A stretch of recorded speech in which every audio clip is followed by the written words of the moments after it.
Hi everyone, welcome to my channel. ఇంట్లోనే మట్టి గణపతి ఈజీగా ఎలా చేయాలో చూసేయండి. బేస్ కోసం నేను ఈ సైజ్ ప్లేట్ని తీసుకున్నా. దీంట్లో ఆయిల్ అప్లై చేయాలి. ఆయిల్ అప్లై చేయడం వల్ల మనం ఇందులో వేసిన క్లే ఈజీగా బయటకు వస్తుంది. వీడియోలో చూపిస్తున్నట్టుగా క్లేని ఈ ప్లేట్లో ఫిల్ చేసుకోవాలి. ఇలా ఫిల్ చేసేటప్పుడు ఎయిర్ హోల్స్ లేకుండా ఫుల్గా ఫిల్ చేసుకోవాలి. ఇలా రివర్స్ చేసి కొంచెం ట్యాప్ చేస్తే ఈజీగా వచ్చేస్తుంది. ఆయిల్ అప్లై చేసాం కదా. సేమ్ ప్రాసెస్లో ఫస్ట్ దానికంటే చిన్న సైజ్ ప్లేట్ని తీసుకొని ఇంకో బేస్ని ప్రిపేర్ చేసుకోవాలి. వీడియోలో చూపిస్తున్నట్టు రెండింటిని ఇలా సెట్ చేసుకోవాలి. ఫస్ట్ మనం వినాయకుడి పొట్ట భాగాన్ని ఇలా రౌండ్గా చేసుకొని బేస్ మిడిల్లో సెట్ చేసుకోవాలి. నెక్స్ట్ నేను ఈ స్పూన్ తీసుకుంటున్నా. దానికి ఆయిల్ అప్లై చేసేసి క్లే ఫిల్ చేస్తున్నా. దాంట్లో ఈ షేప్ వస్తుంది. ఇలాంటివి 2 ప్రిపేర్ చేసుకుంటే వినాయకుడి కాళ్ళలాగా వీటిని మనం యూజ్ చేయొచ్చు.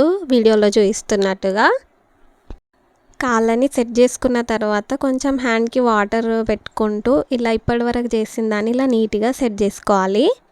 నెక్స్ట్ చెస్ట్ పార్ట్ కోసం క్లేని ఈ షేప్లో చేసుకొని వీడియోలో చూపిస్తున్నట్టుగా సెట్ చేసుకోవాలి.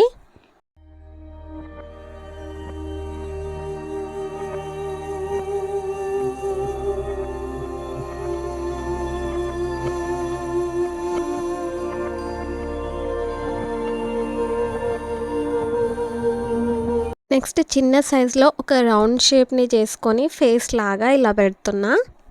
నెక్స్ట్ నేను హారం చేస్తున్నా. హారం సెట్ చేశాక హ్యాండ్స్ కోసం క్లేని వీడియోలో చూపిస్తున్న షేప్లో చేసుకోవాలి. అలాంటివి 2 ప్రిపేర్ చేసుకొని ఇంకా హ్యాండ్స్ 2 సెట్ చేసుకోవడమే. ఒక హ్యాండ్ బ్లెస్సింగ్ ఇస్తున్నట్టు ఇంకో హ్యాండ్లో మోదక్ పట్టుకున్నట్టుగా చేస్తున్నా నేను.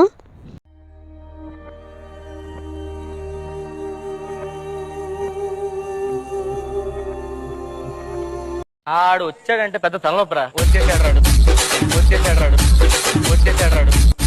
అంటే పెద్ద తలనొప్పరా. వచ్చేసాడు. నేను ఈ స్పూన్ని తీసుకొని ఆయిల్ అప్లై చేసి క్లే ఫిల్ చేస్తున్నా. ఈ షేప్లో వస్తుంది. దీన్ని కొంచెం సెట్ చేసుకొని నైఫ్తో కట్ చేసేసుకుంటే 2 ఇయర్స్ వచ్చేస్తాయి మనకు. వీటిని మనం ఫేస్కి యాడ్ చేయడమే. ఇంకా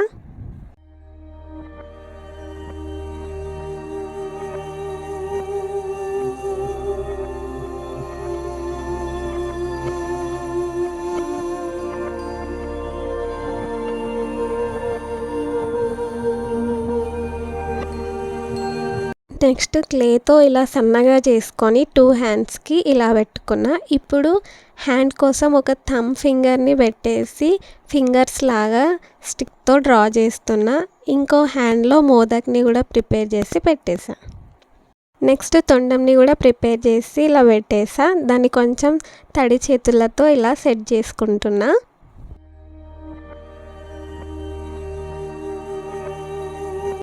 నెక్స్ట్ నేను వీడియోలో చూపిస్తున్నట్టుగా కిరీటంని ప్రిపేర్ చేస్తున్నా.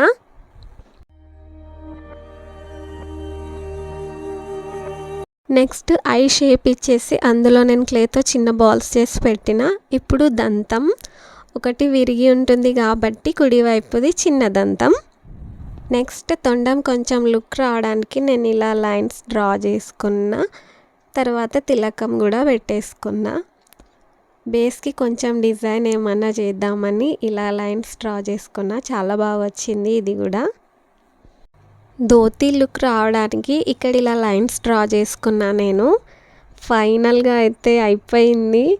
నేను ఫస్ట్ టైం మట్టి గణపతిని చేసిన. ఏమైనా మిస్టేక్స్ ఉంటే క్షమించండి. చాలా బాగా వచ్చింది కదా. వీడియో నచ్చితే లైక్ చేయండి, షేర్ చేయండి, సబ్స్క్రైబ్ చేయడం మాత్రం మర్చిపోకండి. Bye bye, see in the next vlog.